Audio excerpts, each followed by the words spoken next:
once again.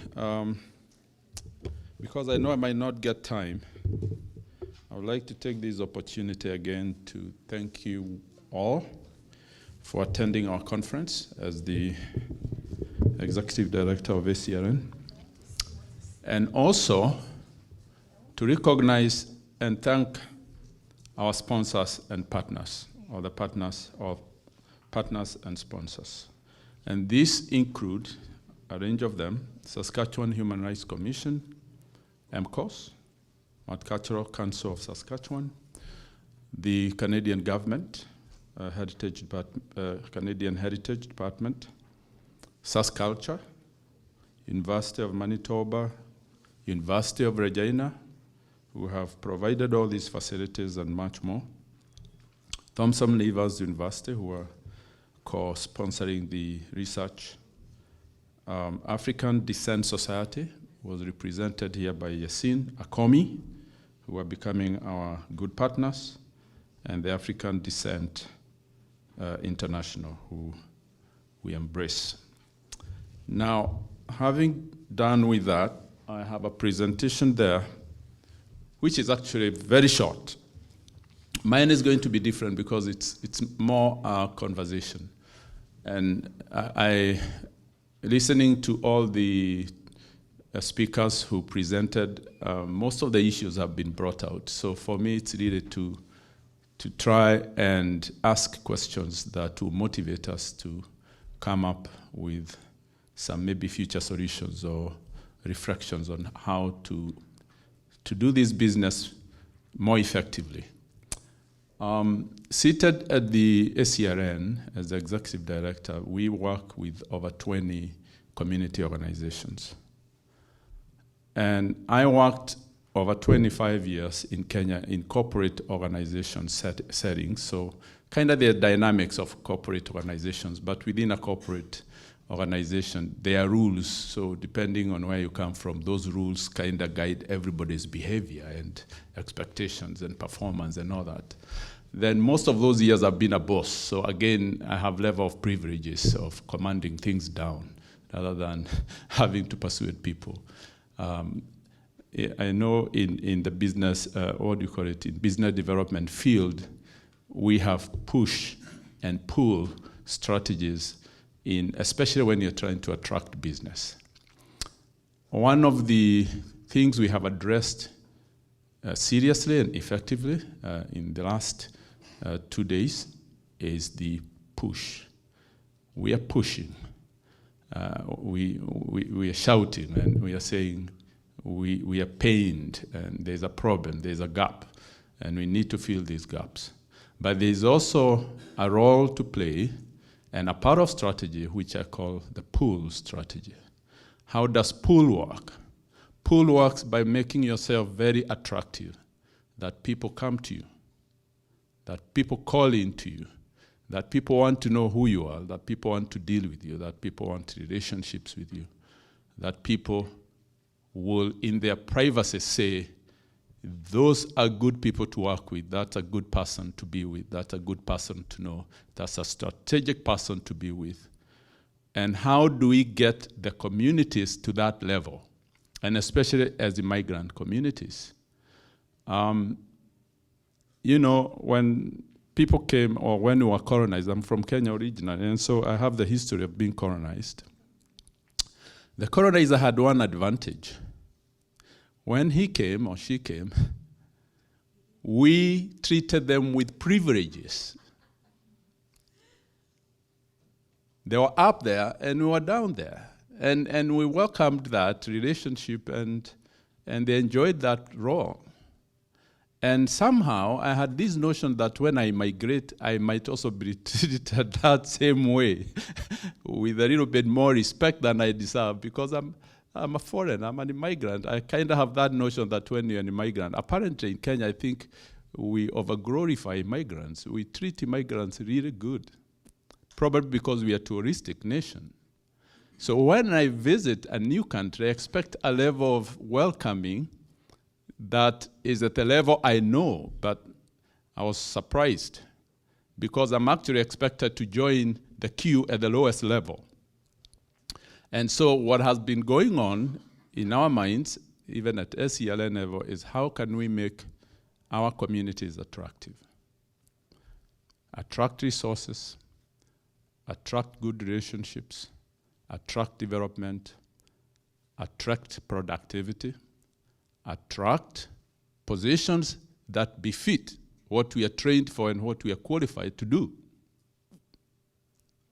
I went to Winnipeg just last weekend, and I shared it with someone. And I went to the Gents in that big mall. What do you call it? Not Winnipeg, Edmonton. The big, nice mall. Yes, where there's a big Dow. It's beautiful. It's the first time I got in there. But I went to the Gents. I was just buying something, and quickly I went to the Gents. But it looked like it was a meeting of Africans in that Gent, because most of the cleaners in that they were Africans.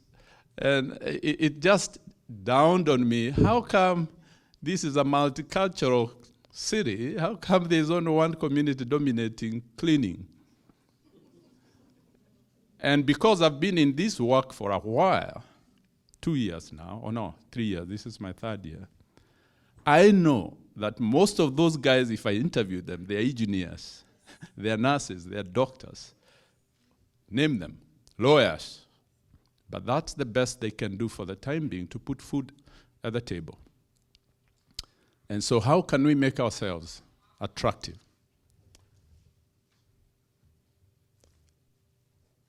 Now, one of the things, let me see, okay, I'm trying to see how this flows. One of the things that is a big piece for us is tribalism.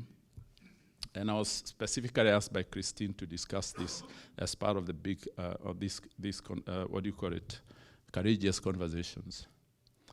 It's tribalism. And tribalism, I needed to look at the definition, because sometimes we think we know the definition. Okay, I have a pointer here. You can borrow it, by the way. The state of existing in a tribe, or a very strong feeling of loyalty to your tribe, a very strong feeling of loyalty to a political or social group. There's nothing wrong in belonging to a tribe. The question is, you have left your tribe. Why are you still loyal to your tribe?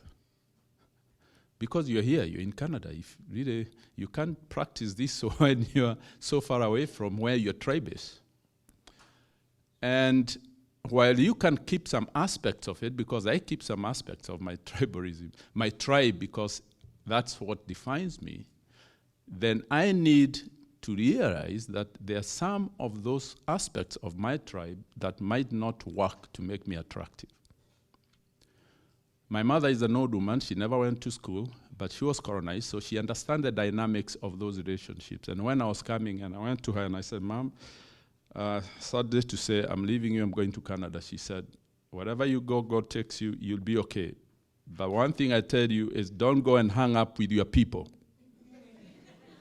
Go hang up with those people you find there. That's what happened when the colonizers came. That's how they were colonized.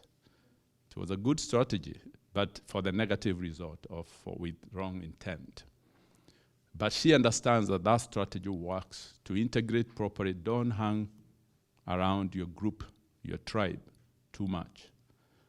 There are some positive aspects you need to share with them and celebrate, but consciously we need to step out and be part of the larger community. And I say that because I know I work with Nigerians in my team, so when I pick on them, it's because they are my good friends. We have Yoruba and Igbo tribe communities in SELN and registered as such. And I'm like, so tell me, why is it important to have the two? Why can't we just have Nigerian community in SELN? So those kind of issues, then you need to go back and start asking yourself, what is the issue here? Are we still Yoruba? Are we still Igbo? And can we cultivate those values? Find the positive side of it. That's okay, but what could be negative and affecting your positive, what do you call it, impact, individual, family, and community level development? These are challenge questions we ask him. Nationalism. And it's defined again, I checked the definition. Nationalism is an ideology and movement characterized by the promotion of interest of a particular nation, patriotic feeling, principles, or efforts. Now, these are good. You need to be nationalist. I'm Kenyan, and now I'm Canadian, so which ones am I going to promote? I'll be very honest. I still know a lot about Kenya. Over the last 6 years I've been here, I know everything that's happening in Kenya. Then I know what Justin Trudeau is doing up in Ottawa.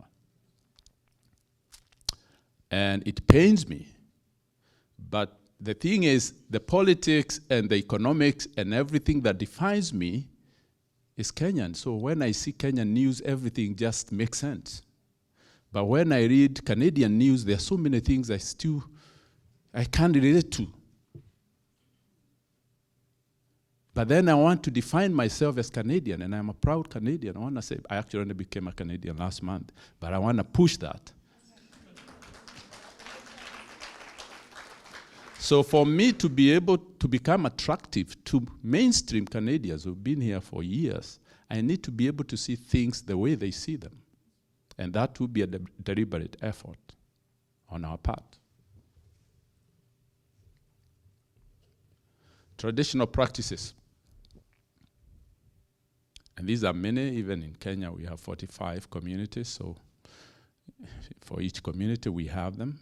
Some are positive, and some, I wouldn't call them negative, but are offensive to other people. Again, if you come to Canada or wherever you go and you practice them, is that making you attractive, or is it causing a problem?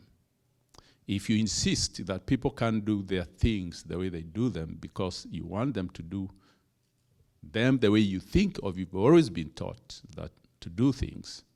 Someone spoke about food, whether you have this type of food or that type of food, or I can't eat that type of food. One thing I've discovered being an immigrant is you can't be picky, nosy, selective. It's like a traveler. If you love traveling, you can sleep even in a toilet because things go haywire sometimes. You can sleep standing because probably your cards didn't work that day, right? So you need to be flexible. If we're going to be attractive, we have to be flexible. We have to accommodate that which works and reject that which does not work. So I'm going to change things a little bit. I'll talk a little bit about the African communities in Manitoba, how we started as a community, so it's like a triangle, how we started together and how we kind of split, and now what we're doing to bring us together. If we want to, I guess, move forward in this, society that we're in. So many years ago, we've talked about the history of Africans or people of African heritage in Manitoba.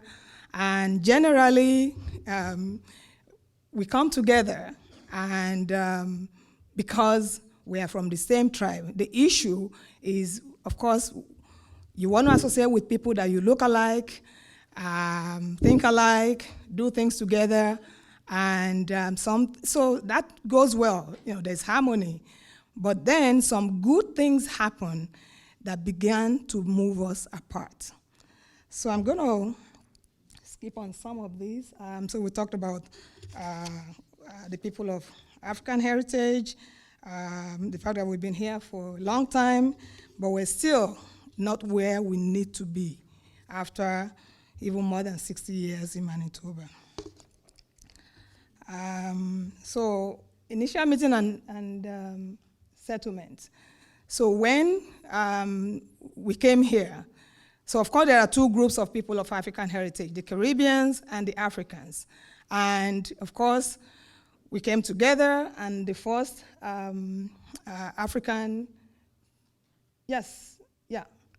we came together, we lived in harmony, and that gave birth to ACAM, African Caribbean, Afro-Caribbean Association of Manitoba. And so we were happy, everything was going well. We represented the Black community within Manitoba, and things were going well. But then, increase. Of course, you want your people to come here, which is a good thing. But unfortunately, as good as that sounds, that began the divide.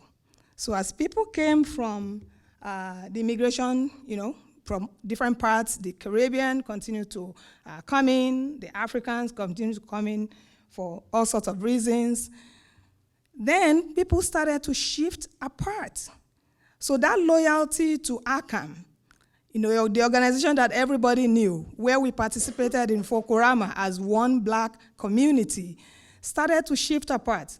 So the Africans began to look at themselves as, we don't have anything Caribbean with us. Why are we still with the Caribbean?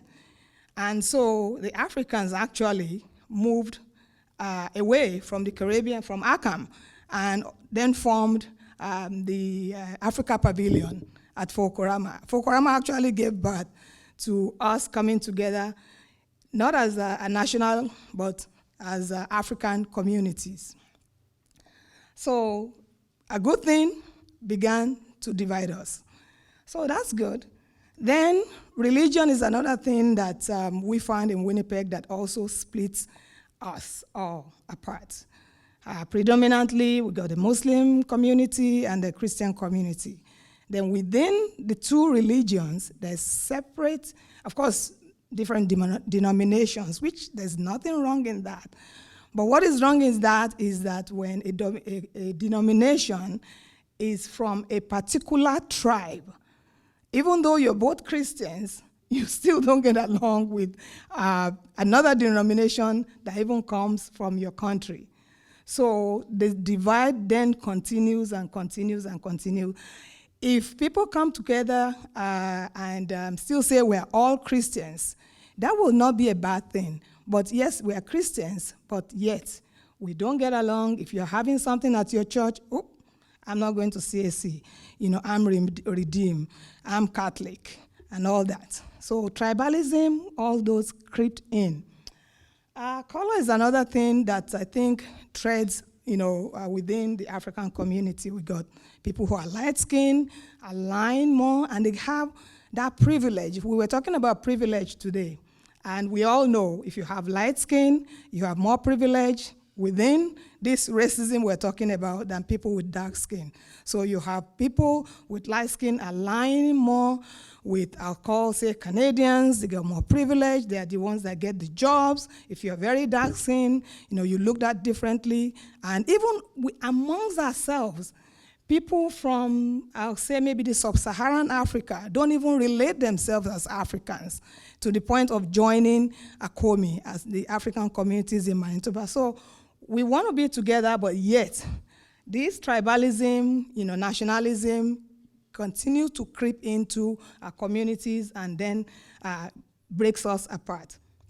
And that's what I call the divide. So the biggest one is the conflict from our home country. Like Kuimbura said, yes, I'm from Nigeria originally. So I'm from Nigeria, but if there's something happening in Nigeria, it comes into the Nigerian community, and then we were getting along together with the Igbos, with the South. Before in Nigerian community, it was just the Yorubas and the Igbos. When conflict started in Nigeria with the Boko Haram, and then we have the South from Nigeria, I can't even understand that. Now they're forming their own organization and don't even align with either the Yorubas or the Igbos. So then we have those further divide. So tribalism, the war, political oppression, bring refugees, and refugees also, in their discourse, the things that bring them together is issues about war, which is hatred.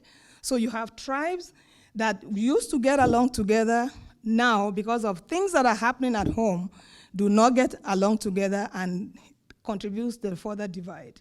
And the hotspots, currently will be, the Rwanda, Cameroon, the Cameroonian, I can't believe it. So you have a conflict between the French and the English.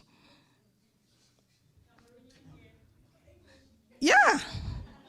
we have to solve that. So, and then you got, and in Winnipeg, what we found is the Sudanese community was one. They even have a center. But the moment there was a split in the country, boom. So it's hard for you to bring the Sudanese together. And so the effect of this is this unity among our communities. This unity among the African community, and then there's this unity within each country, and even each tribe within those communities. So as you split the pie, it gets smaller and smaller and smaller and smaller to the point where you don't even know where the pie began. And that is where we find the state where we find ourselves in Manitoba. I think one of the things that we all struggle with, and Kuimbura attached to this, is, yes, we're from Africa, but we're now in Canada. And like he said, if you want to be attractive, if you want people to listen to you, they have to see a little bit of themselves in you. And that has been a struggle for all of us, especially the African communities in Manitoba. I'll go back.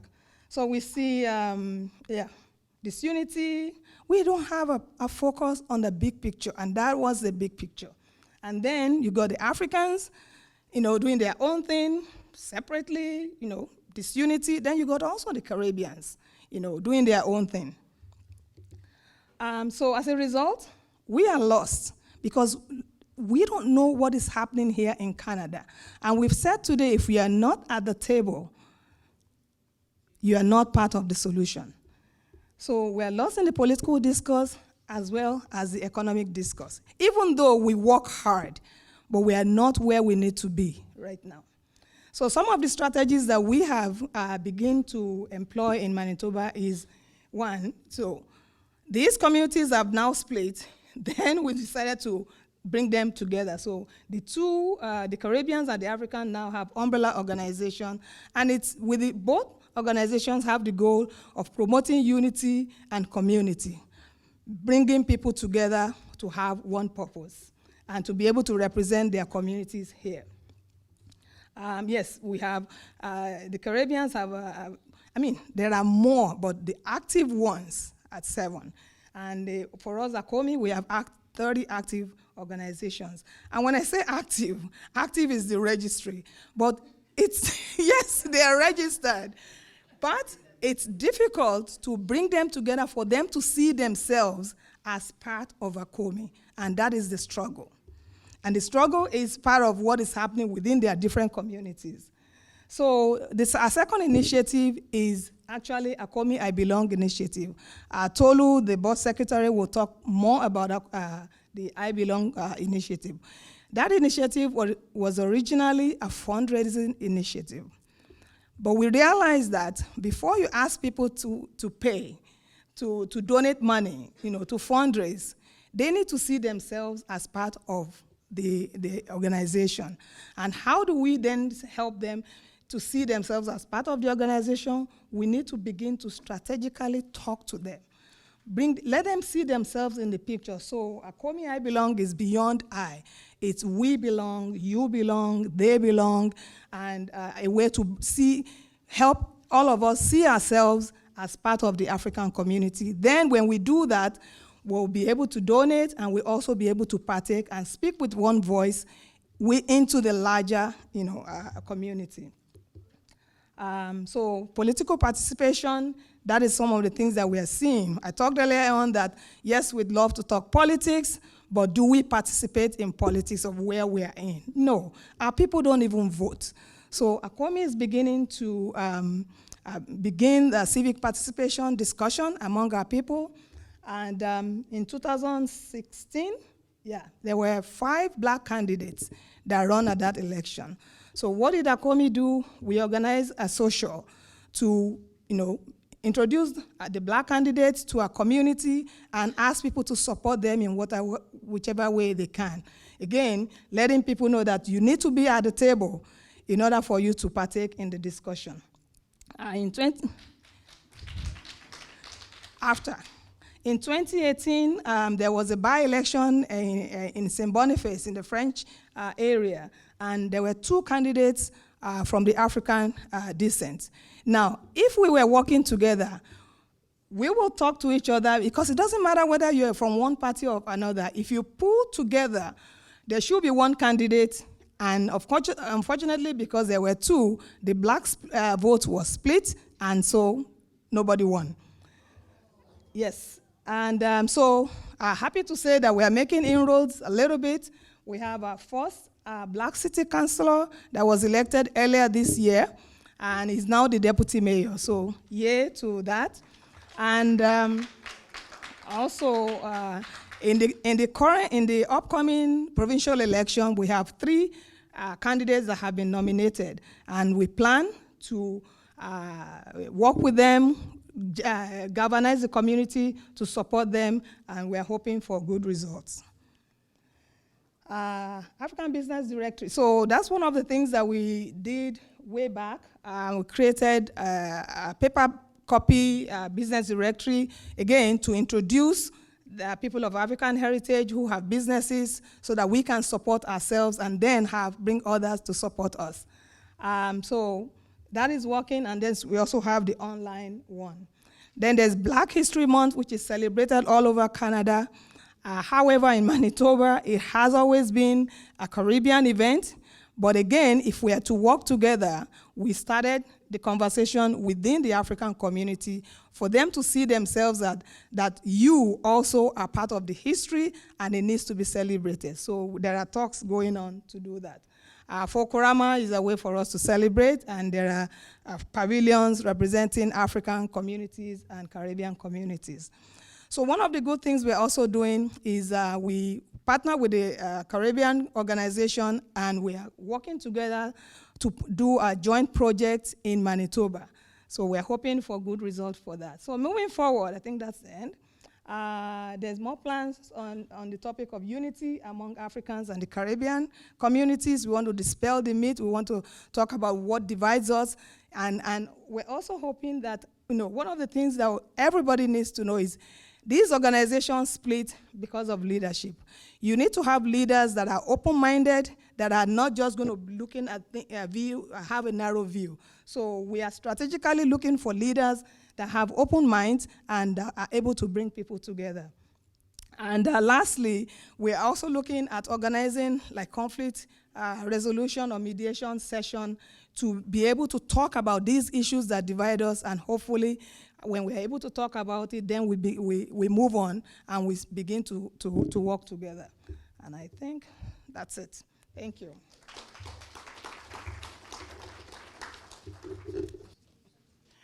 All right.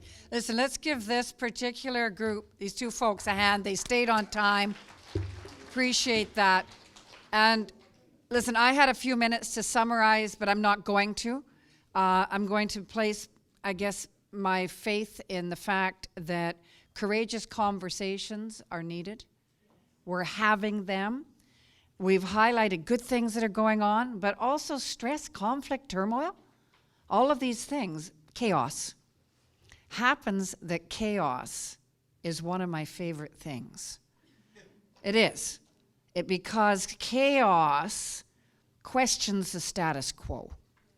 Chaos gives us the opportunity to make something out of it. We are, by definition, self-organizing systems. We are, as people, self-organizing. And I would leave one key thought here.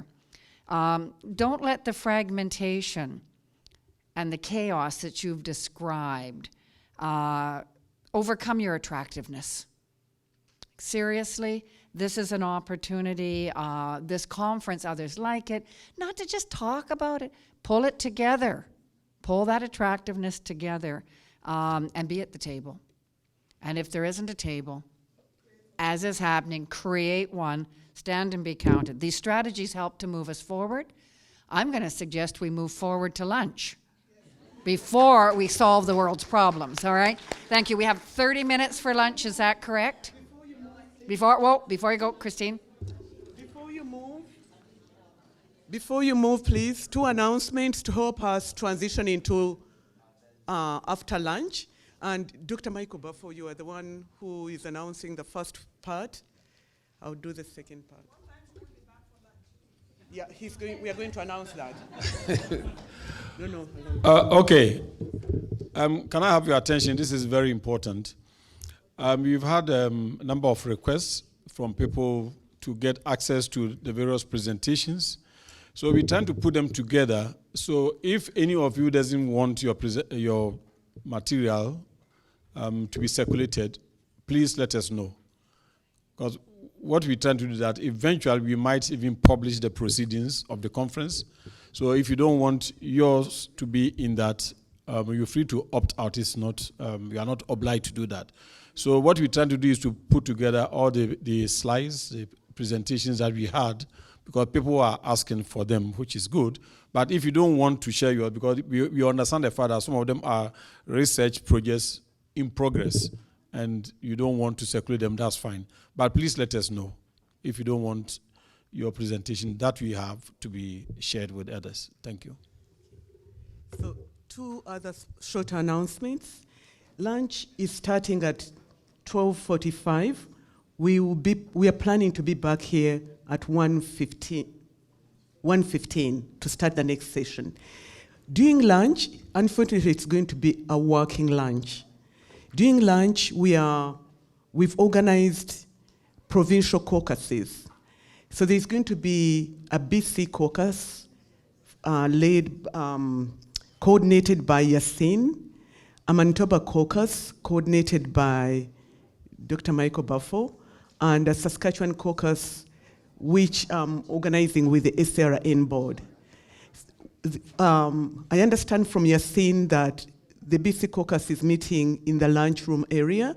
The Manitoba caucus, Michael said you meet here and then you decide where you want to go. Saskatchewan caucus, we are going to go outside in front of, you know where the sign is when we are coming in? Like we want a little bit of the sun, so we go outside. No, we haven't. And then lastly, please, as you go out to get your lunch, make sure you pick the evaluation form. And whenever you get a breather, start filling it. Please don't leave without completing it. If you have to leave earlier, some people are traveling, complete it before you leave. Thank you very much.